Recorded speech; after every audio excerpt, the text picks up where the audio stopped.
कोकणातील प्रत्येक अपडेट जाणून घेण्यासाठी आजच माझे कोकणच्या सोशल मीडिया प्लॅटफॉर्मला लाईक, फॉलो आणि सबस्क्राईब करा.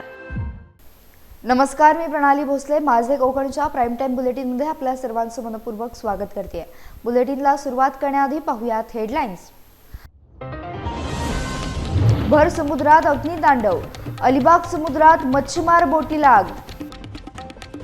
महाप्रळ कुंभारली जलजीवन योजनेविरोधात ग्रामस्थ आक्रमक. दूषित आणि दुर्गंधीयुक्त पाण्यामुळे ग्रामस्थांच्या पिण्याच्या पाण्याचा प्रश्न गंभीर.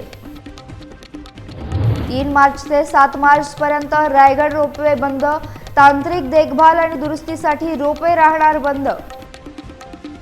आणि सोनाक्षी मेहता हिचा अनोखा विक्रम इंडिया बुक ऑफ रेकॉर्डमध्ये झाली नोंद. पाहुयात सविस्तर वृत्त. अलिबाग जवळ समुद्रात मच्छीमार बोटीला आग लागल्याची घटना घडली आहे. भर समुद्रात बोटीने पेट घेतला. या आगीत बोट 80% जळून खाक झाली आहे. बोटीवरील जाळी देखील जळाली आहे. बोटीवर 18 ते 20 खलाशी असल्याची माहिती आहे. बोटीवरील सर्व खलाशी सुखरूप आहेत. आज सकाळी ही घटना घडली आहे. साखर अक्षी गावातील राकेश मारुती गण यांच्या मालकीची ही बोट आहे. दरम्यान आगीचे कारण अद्याप अस्पष्ट आहे. शॉर्ट सर्किटमुळे ही आग लागल्याची प्राथमिक माहिती मिळाली असून स्थानिकांच्या मदतीने ही बोट किनाऱ्यावर आणली गेली आहे. सध्या आग विझवण्याचं काम सुरू आहे. साखर अक्षी येथील राकेश गण यांच्या मच्छीमारी बोटीला समुद्रामध्ये 6 ते 7 नॉटिकल मैल अंतरावर पहाटे 3 ते 4 वाजण्याच्या दरम्यान इलेक्ट्रॉनिक शॉक सर्किट होऊन आग लागल्याची माहिती मिळाली. त्या ठिकाणी मदतीला कोस्ट गार्ड व नेव्हीच्या बोटी पोहोचल्या असून सर्व खलाशी सुरक्षित आहेत.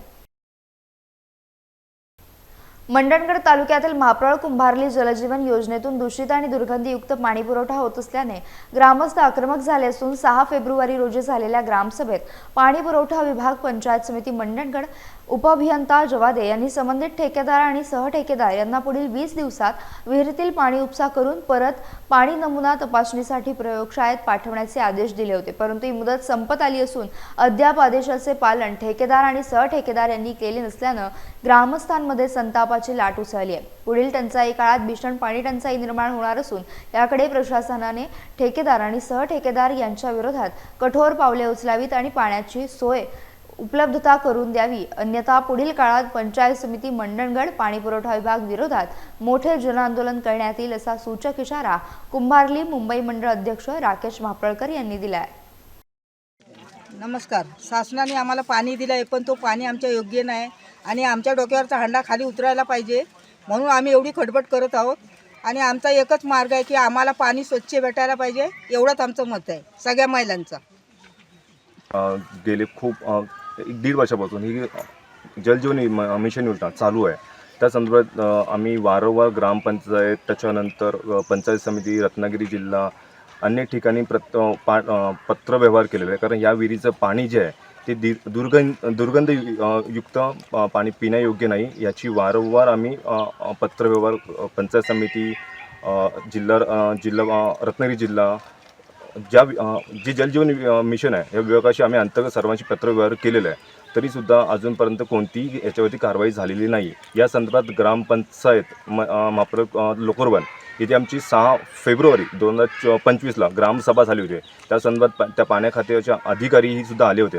त्यांनी संबंधित ठेकेदार त्यांना या विहिरीचा पाण्याचा उपसा करून पुन्हा या पाण्याचा रिपोर्ट करावा हे पुढील 8 दिवसात त्यांनी त्यांना सांगितलं होतं. तरीसुद्धा आज 20 दिवस होऊनसुद्धा या विहिरीचा उपसा केलेला नाही आहे.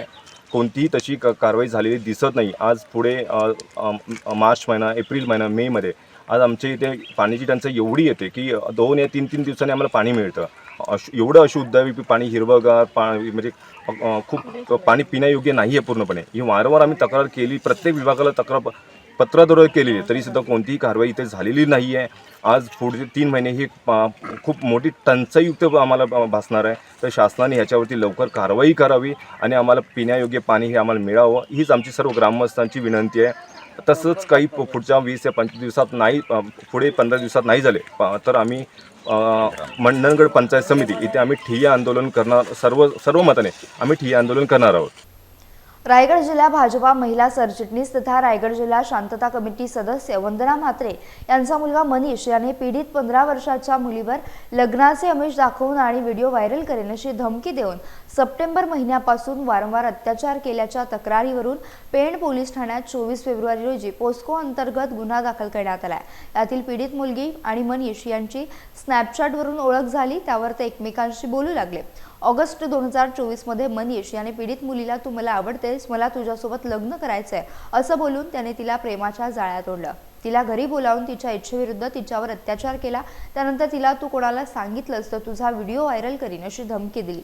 अशा प्रकारे धमकी देण्याचा प्रकार तो वारंवार करू लागला आणि जबरदस्तीने तिच्यावर अत्याचार करू लागला. पीडित मुलीने व्हिडिओ व्हायरल होईल या भीतीने अत्याचार सहन केले. मात्र 23 फेब्रुवारी 2025 रोजी 6 महिने कशा प्रकारे नरक यातना पीडित मुलगी सहन करत होती हे तिने आपल्या वडिलांना सांगितले. पीडित मुलीच्या वडिलांनी पोलीस ठाणे गाठले आणि तक्रार दिली. दरम्यान पोलिसांनी मनीषाला ताब्यात घेतले असून न्यायालयात हजर केले असता 28 फेब्रुवारीपर्यंत त्याला न्यायालयाने पोलीस कोठडी सुनावली. दरम्यान पोलीस निरीक्षक संदीप बागुल यांच्या मार्गदर्शनाखाली महिला पोलीस उपनिरीक्षक शिल्पा वेंगुर्लेकर आदी तपास करीत आहेत. रायगड जिल्ह्यातल्या पेण तालुक्यातील विविध ठिकाणी आदिवासींच्या जमिनींचा गैरव्यवहार सुरू असून याबाबत हरीश बेकावडे यांनी आमसभेमध्ये विचारणा केली होती. दरम्यान विरार अलिबाग बहुउद्देशीय रस्त्याकरिता आदिवासी जमिनी संपादित करण्यात आल्या आहेत. त्यामध्ये योग्य मोबदला आदिवासी समाजाच्या बांधवांना मिळाला नसून मिळालेला मोबदला दलालांमार्फत चोरला जात असल्याचा आरोप बेकावडे यांनी केला आहे. पेण येथील विरार अलिबाग या बहुउद्देशीय रस्त्यांबाबत कॉरिडॉर शासनाने ज्या संपादित जमिनी केलेल्या आहेत त्यामध्ये आदिवासी लोकांच्या ज्या जमिनी आहेत त्यामध्ये मोठ्या प्रमाणात गैरव्यवहार भ्रष्टाचार चालू असलेला दिसून येत आहे. याबाबत मी नुकताच झालेल्या आमसभेमध्ये पेणचे खासदार धनशीलदादा पाटील असतील, आमदार अभिषेक पाटील असतील यांच्या समोर ही व्यथा मांडली होती की आदिवासींच्या जमिनी ज्या शासनाने संपादित केलेल्या आहेत त्यांना योग्य तो मोबदला दिला गेला पाहिजे. मात्र तो मोबदला फक्त खात्यामध्ये दिलेला दिसतो. मात्र काही दलाल भ्रष्टाचारी अधिकारी यांनी संगनमत करून दलालांनी सदर आदिवासींकडून हे पैसे पुन्हा खात्यातून वर्ग करून स्वतःकडे घेतलेत किंवा इतर खात्यांमध्ये ट्रान्सफर केलेत. यास जबाबदार कोण? त्या आदिवासींची पोटचं कष्टकरी गोरगरीब आदिवासी त्यांची मालकीच्या जमिनी त्यांचे पैसे त्यांच्या खात्यात आल्यानंतर ते दुसऱ्यांच्या खात्यात वर्ग कसे केले जातात, त्यांची फसवणूक कोण करतं, याच्यामध्ये कोण कोण सामील आहे, त्यात अधिकारी असू दे दलाल असू दे यांच्यावर गुन्हे दाखल झाले पाहिजेत, त्यांना शिक्षा झाली पाहिजे. नाहीतर इथला आदिवासी समाज उद्ध्वस्त होईल. त्यांच्या पैशामध्ये यांनी डल्ला मारण्याचं कारण काय? याबाबत शासनाने पुनर्तपासणी करावी. कोणाला पैसे दिलेत, किती आदिवासी चितोळेवाडीत आपल्या पेणच्या चितोळेवाडीचं उदाहरण घेतलं, आजूबाजूचे जे आदिवासीचे जागा आहे त्या चितोळेवाडीचे ग्रामस्थ असतील, इतर आदिवासी असतील, त्यांच्या खात्यामध्ये पैसे योग्य प्रकारे गेलेत का? गेल्यानंतर त्यांच्या खात्यातून कोणाच्या खात्यात गेलेत, कोणत्या कारणास्तव गेलेत, खरोखरच त्या आदिवासीला त्याचा लाभ झालाय का, त्याला मोबदला मिळालाय का त्याचे पैसे इतर दलालांनी कुणी अधिकाऱ्यांनी खाल्लेत का, दलालांनी आणखी कोणाला पैसे दिलेत, या सगळ्या प्रकरणाची पुनर्तपासणी झाली पाहिजे. आणि जे जे सामील असतील म्हणजे दलाल असू देत अधिकारी असू देत त्यांच्यावर कडक कारवाई नाही फौजदारी गुन्हे दाखल झाले पाहिजेत. स्वराज्याची राजधानी म्हणून ओळख असलेले किल्ले रायगड येथे अनेक वर्ष रोपवे चालू आहे. वार्षिक तांत्रिक देखभालीसाठी 3 मार्च ते 7 मार्च या कालावधीत रायगड रोपवे बंद असल्याचं रायगड रोपवेचे व्यवस्थापक राजेंद्र खातू यांनी सांगितलंय. पर्यटक शिवभक्तांची गैरसोय होऊ नये यासाठी रोपवे प्रशासनाकडून हे सांगण्यात आलंय. पुण्यातील स्वारगेट बस आगारात 26 वर्षीय तरुणीवर अत्याचार घडल्याची घटना घडली. फलटणला निघालेल्या तरुणीला चुकीच्या शिवशाही बसमध्ये नेऊन आरोपीने अत्याचार केला. या घटनेनंतर माजी आमदार वैभव नाईक यांनी महिलांच्या सुरक्षिततेबाबत चिंता व्यक्त करत राज्याच्या गृहमंत्र्यांवर टीका केली आहे. खरं तर महाराष्ट्रामध्ये कायदा सुव्यवस्था राहिली नाहीये हे अनेक प्रकरणांवर दिसून आलेले आहे. आज दुर्दैवाने पुण्यामध्ये जी घटना घडली त्या घटनेची तक्रार दिल्यामुळे ही लोकांसमोर आणली. याआधी सुद्धा नाव शिवशाही आणि वागणूक मात्र निजामशाहीपेक्षा मोठी गैरवागणूक या राज्यामध्ये महिलांना मिळत आहे की असा प्रश्न आमच्या मनामध्ये निर्माण झाला आहे. काल दुर्दैवाने ही घटना घडल्यानंतर तिथे गेलेल्या गृह राज्यमंत्र्यांनी कशा पद्धतीने तिथलं परिस्थिती हाताळली किंवा कशा पद्धतीने दिलं तो महिलांचा अपमान करण्याचं काम गृह राज्यमंत्र्यांनी केलेलं आहे आणि त्यामुळे पीडित महिलेला न्याय मिळाला पाहिजे. खरं तर यासाठी लोकांनी रस्त्यावर आता उतरावं लागेल, कारण या सरकारकडनं कुठलीही अपेक्षा आता लोकांची राहिली नाही आहे. त्यामुळे लोकांनी सुद्धा या संदर्भात आवाज उठवणं गरजेचं आहे की सामान्य महिलांना आज सामान्य एसटीतनं प्रवास कोण करतंय? सामान्य महिला या ठिकाणी एसटीतनं प्रवास करत आहेत, सामान्य लोक प्रवास करत आहेत. आज एखाद्या ठिकाणी पुणे हे शिक्षणाचं माहेरघर आहे, त्यामुळे अनेक विद्यार्थिनी हे संपूर्ण राज्याच्या कानाकोपऱ्यातनं त्या ठिकाणी येत असतात आणि त्यांच्या बसेस त्यांची प्रवासी हे खरं तर सकाळीच त्या ठिकाणी पोहोचतात पहाटेच्या दरम्यान आणि त्यामुळे अशा या पुण्याच्या याच्यामध्ये संपूर्ण आज जर त्यांना योग्य कारवाई नाही झाली तर लोकांचा विश्वास या ठिकाणी उडेल. त्यामुळे पोलिसांनी कुठलाही दबाव न करता कारवाई केली पाहिजे आणि त्यासाठी शिवसेनेने काल जसं पुण्यामध्ये आंदोलन केलं तसं राज्यामध्ये आंदोलन आता लवकरात करेल आणि या महिलांना न्याय दिल्याशिवाय शिवसेना स्वस्थ बसणार नाही. कोकणातील महिलाही असुरक्षित आहेत. 1 किलोमीटर अंतरावर ओरसगाव टोल नाक्यावर पोलीस आणि उत्पादन शुल्क अधिकारी पथक तैनात असतं. दिवसाढवळ्या महामार्गानजीक महिलेचा अर्धवट जळालेला मृतदेह आढळलाय. आता या प्रकरणावर माजी आमदार वैभव नाईक यांनी प्रतिक्रिया दिली. पाहुयात. असेल की गेल्या 3 दिवसापूर्वी एका महिलेचा मृतदेह मुंबई गोव्याच्या हायवेला या ठिकाणी मिळाला आहे आणि तिथनं पोलिसांचं सातत्याने 1 किलोमीटर अंतरावर पोलिसांचं पथक त्या ठिकाणी सातत्याने 24 तास लोकांच्या गाड्या अडवण्याचं काम करत असतं. कुठे उत्पादन शुल्काचे अधिकारी त्या ठिकाणी असतात, पोलीस असतात आणि तिथनं बरोबर 1 किलोमीटर अंतरावर ही बॉडी दिवसा ढवळ्या ठिकाणी जाळून मिळते. त्यामुळे ह्या जिल्ह्यामध्ये सुद्धा कायदा सुव्यवस्था काय आहे, त्याची परिस्थिती काय आहे याचं वाभाडच खरं तर गुन्हेगारांनी काढलेलं आहे. एका परप्रांतीय भंगार व्यावसायिकावर पाकिस्तान जिंदाबादच्या घोषणांचा आरोप झालाय.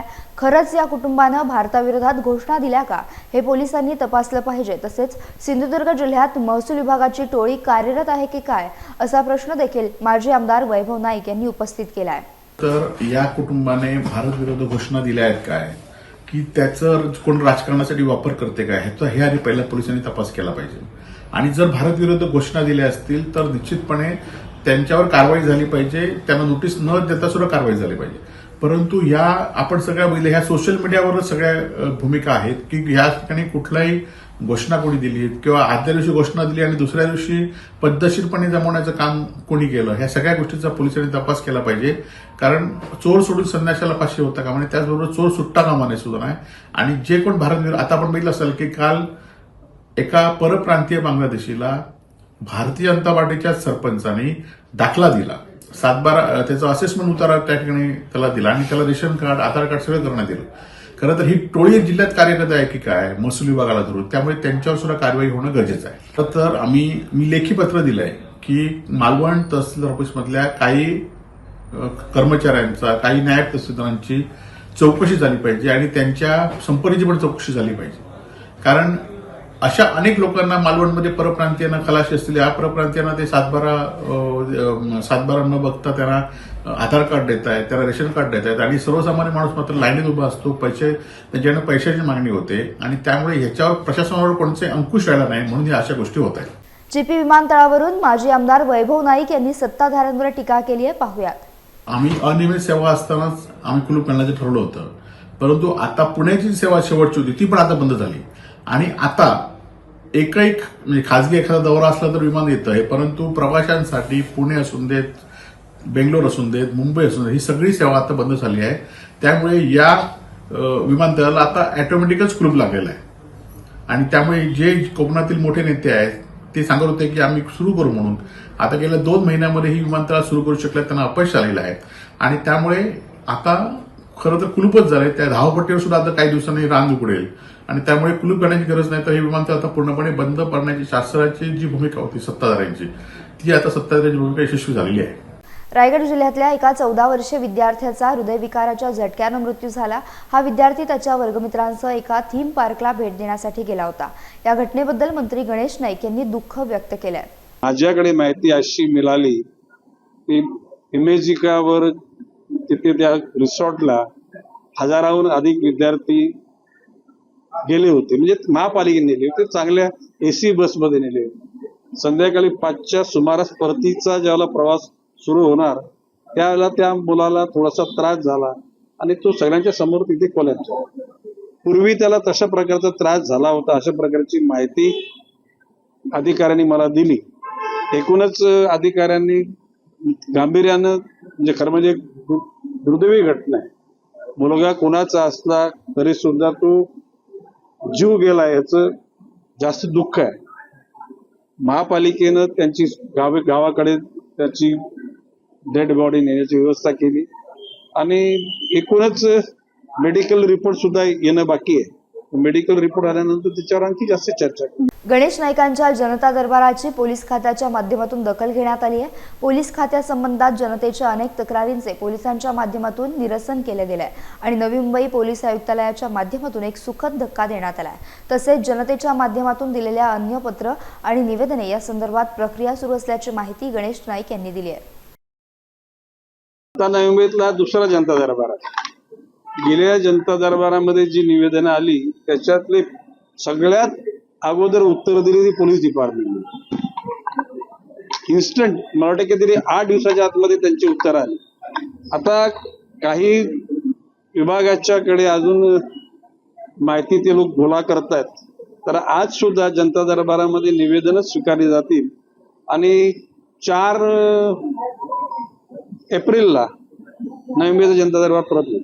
रायगडची सुकन्या सोनाक्षी कल्याणी विनीत मेहता हिने अवघ्या 5 वर्षे 3 महिने वयातच इंडिया बुक ऑफ रेकॉर्डमध्ये नोंद करत यंगेस्ट IBR अचीवर हा बहुमान पटकावला आहे.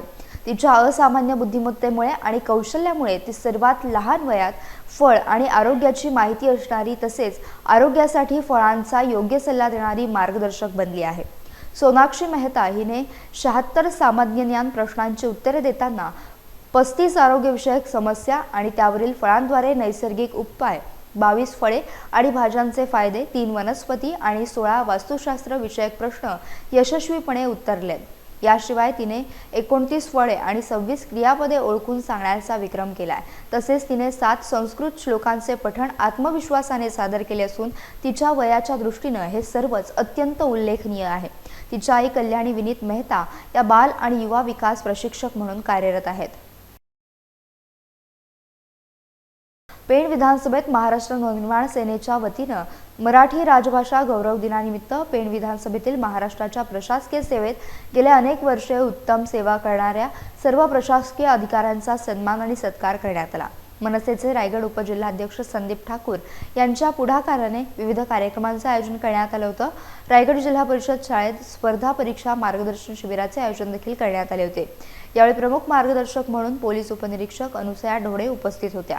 दरम्यान पेण प्रांताधिकारी विजय पवार, पेण तालुका तहसीलदार तानाजी शेजाळ, पेण तालुका उपविभागीय पोलीस अधीक्षक गजानन टोंपे, पेण तालुका गटविकास अधिकारी सोनल सूर्यवंशी, पेण तालुका नायब तहसीलदार प्रसाद कालेकर, नितीन परदेसी, तुषार कामत, पेण नगरपालिका प्रमुख प्रशासकीय अधिकारी जीवन पाटील, पेण तालुका उपविभागीय अभियंता सार्वजनिक बांधकाम विभाग दामोदर पाटील, पेण तालुका पाणीपुरवठा उपविभागीय अभियंता रवी पाचपोर, पेण पोलीस निरीक्षक संदीप बागुल, वडखळ पोलीस निरीक्षक प्रसाद पांढरे, निरीक्षक संजय कुमार बामणे या सर्व अधिकाऱ्यांना सन्मानित करण्यात आले.